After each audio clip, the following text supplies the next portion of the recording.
bagian dari suatu kelompok atau komunitas. Rasa diperhatikan, tidak dicuekin, biasa ngobrol, iya. Pada ibu dong. Juga kebutuhan untuk diterima. Iya. Kalau dibully enggak ya. Kalau dibully kan beda lagi.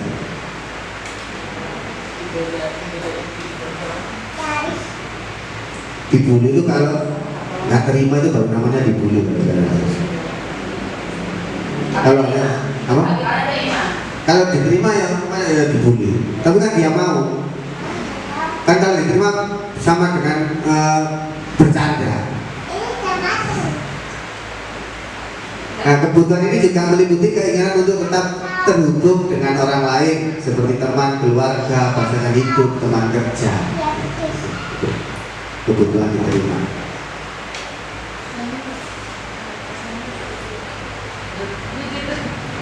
Nah, ketika penguasaan kebutuhan pengakuan atas kemampuan.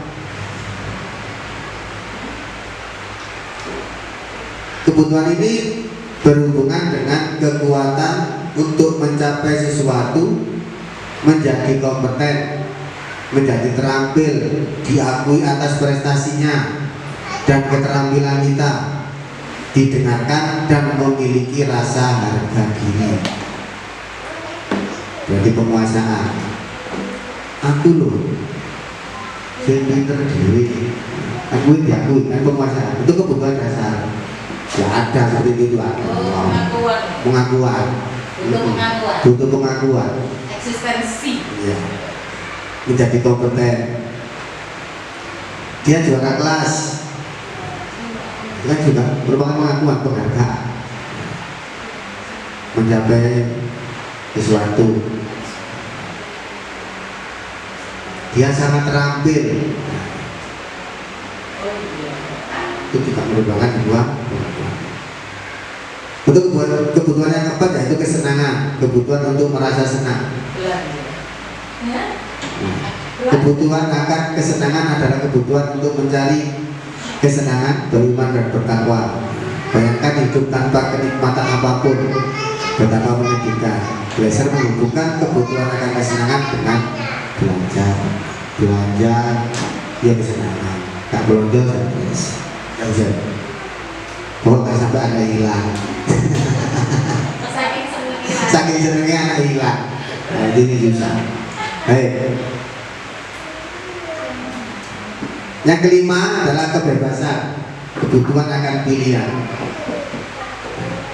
Kebutuhan untuk bebas adalah kebutuhan akan kemandirian, otonomi, memiliki pilihan dan mampu mengendalikan arah hidup seseorang. Anak-anak dengan kebutuhan kebebasan yang tinggi menginginkan pilihan. Mereka perlu banyak bergerak, suka mencoba-coba, tidak terlalu terpengaruh orang lain, dan senang mencoba hal baru dan menarik. Jadi biasanya anak tambah usia itu rasa ingin tahunya tinggi. Nah, rasa ingin tahu yang tinggi itu kemudian anak mencoba, itu merupakan kebutuhan kebebasan, pilihan. Nah, mungkin anak itu stagnan di situ aja. Itu mencoba, banyak bergerak, tidak apa-apa. Tapi harus kita tetap menuntun, diawasi, dituntun, diarahkan, nggak junjulan. Ya, junjulan ada dewi. Baik Bapak Ibu, ini terdapat kasus Bapak Ibu ya. Nah, ini terdapat kasus nanti jangan jawab. Ibu Ani, guru kelas 5 di SD Pelita Hati, sedang bingung menghadapi ulah salah satu murid di kelasnya, namanya Agus. Agus. Beberapa anak telah datang dan mengeluhkan Agus yang seringkali meminta bekal makan siang mereka dengan paksa. Jadi meminta bekal makan siang teman-temannya dengan paksa. Jika Anda menghadapi situasi seperti Ibu Ani, apa yang Anda lakukan? Menurut Anda kira-kira apa alasan Agus melakukan hal tersebut? Jadi ada dua pertanyaan.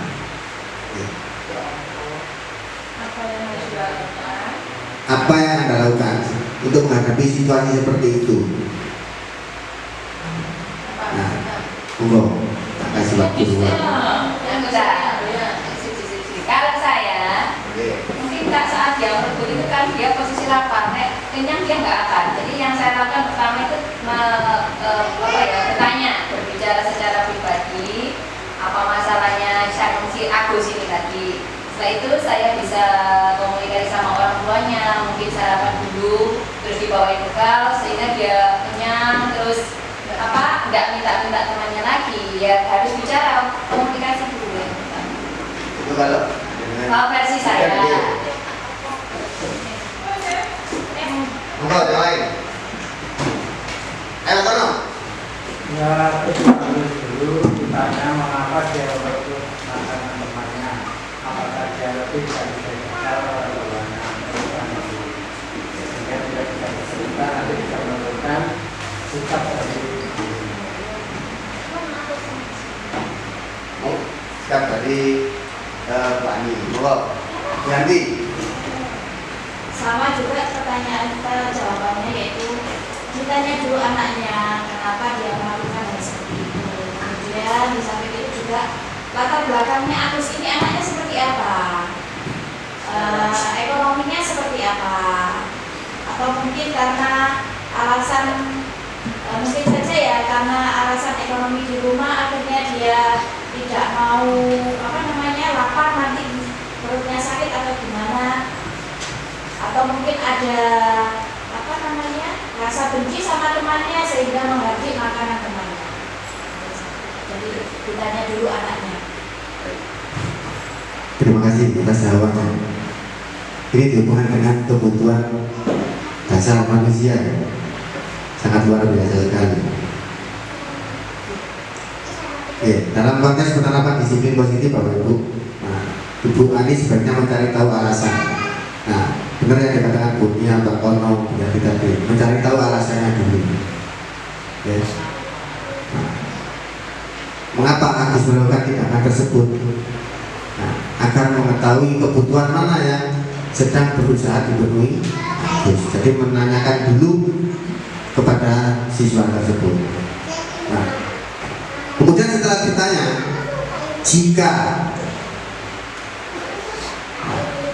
jika jawaban Agus, apabila jawaban Agus karena ia lapar dan orang tuanya tidak membawakannya bekal makan siang, ini merupakan kebutuhannya adalah bertahan hidup. Aku udah gak makan mati, gak makan sakit. Makanya dibagi dua. Berarti jiwa sosialnya Boleh gak apa-apa. Ya mungkin itu sih. ya memang kan nggak bagus. Iya. Kali nggak bawa bekal, gunanya bertahan hidup. Baik, yang kedua, apabila jawaban Agus karena ia senang temannya jadi memperhatikan dia. Konjol senang, diperhatikan konjol itu senang, budaya konjol. Nah, ini adalah kebutuhannya adalah cinta dan kasih sayang. Tapi ngerese. Dan dia ini karena ini caper ya, dari perhatian. Apabila jawaban Agus adalah dia merasa hebat karena temannya jadi takut dan menuruti keinginannya. Kebutuhannya adalah penguasaan, pengakuan, kemampuan atas kemampuan. Karena semua ini ambil aku, ya saja. Atau yang dekat. Kemudian apabila jawaban Agus karena dia merasa bosan dengan bekal yang dibawakan ibunya, karena selalu membawakan bekal yang sama, iwak tahu tempe ya kalau ini. Dia merasa bosan. Nah, kebutuhannya adalah kebebasan, kebutuhan dasarnya. Dan apabila jawaban Agus adalah karena iseng saja dan dia menikmati ekspresi wajah temannya yang kesal karena diambil makanannya, itu kebutuhannya adalah kesenangan. Seneng bodoh. Kayak coba. Baik. Kita lanjut Bapak ya. Nah, sekarang teori motivasi perilaku manusia. Untuk menghindari ketidaknyamanan atau hukuman, apa yang akan terjadi apabila saya tidak melakukannya? Itu merupakan motivasi eksternal. Kemudian untuk mendapatkan imbalan dari orang lain atau institusi yang ada, apa yang akan saya dapatkan apabila saya melakukannya? Itu juga merupakan motivasi eksternal. Selanjutnya, untuk menghargai diri sendiri, saya akan menjadi orang yang seperti apa apabila saya melakukannya.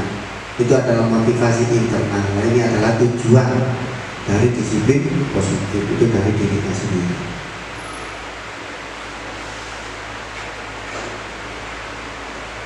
Karena dihukum oleh penghargaan, oleh penghargaan kok malah dihukum. Maksudnya itu dirinya sendiri gitu loh, yang dihukum oleh penghargaan.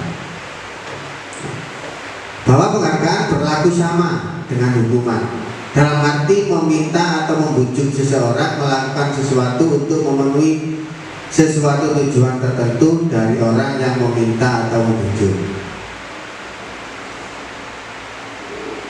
Dorongan eksternal dan internal akan ada faktor ketergantungan. Beberapa dampak dari pemberian penghargaan tersebut.